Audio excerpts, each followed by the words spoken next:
Сәлем қыздар, мен сіздерге бүгін ең оңай жасалатын әрі дәмді шығатын бисквитті ұсынғым келеді.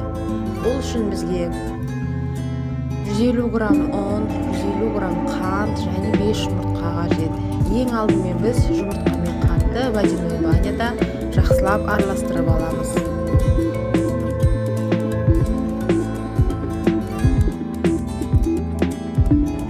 Біраз жылығанша жақсылап араластырамыз.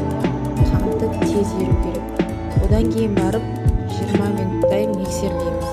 Егер қол миксері болса, кәдімгідей көпіріп көтерілгенше жақсылап миксерлеу керек.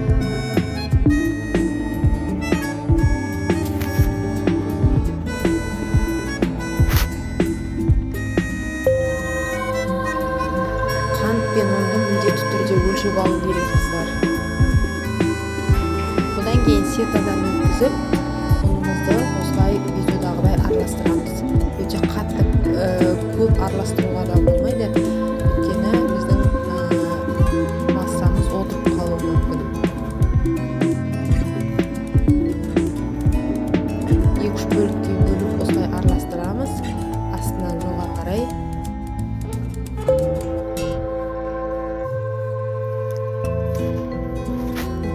Дайын болған массамызды арнайы формаға немесе мен сияқты осындай кастрюльге салып пісіруге де болады. Тек кастрюльдің түбін майлаймыз жақсылап. 160 градусты пеште 50 минут пісіреміз. Бисквитіміз пісті, 50 минут тұрды. Енді осыны ақырын пышақпен шетін ажыратып алып, абайлап ыдысымыздан босатып аламыз. Енді осындай решеткаға салып, біраз салқын жерде ұстаймыз. Пищевая пленкамен бірнеше сағатқа холодильникке қойып қойсаңыздар да болады. Бір күн холодильникте тұрса, одан кейін kesкен кезде әдемі кесіледі. Енді біз ары қарай торт жасаймыз. Сол үшін крем дайындаймыз. Ол үшін сливки мен сахарный пудраны жақсылап отырып қоюлағанша миксерлейміз.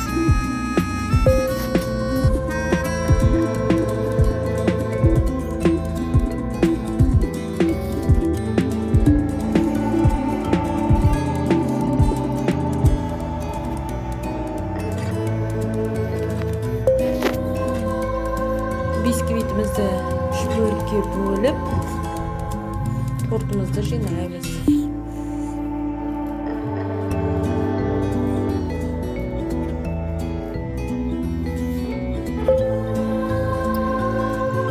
Креміміз салқын жерде тұру керек, холодильникте тұру керек.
дәмді болып шығады, қыздар, жасап көруге кеңес беремін.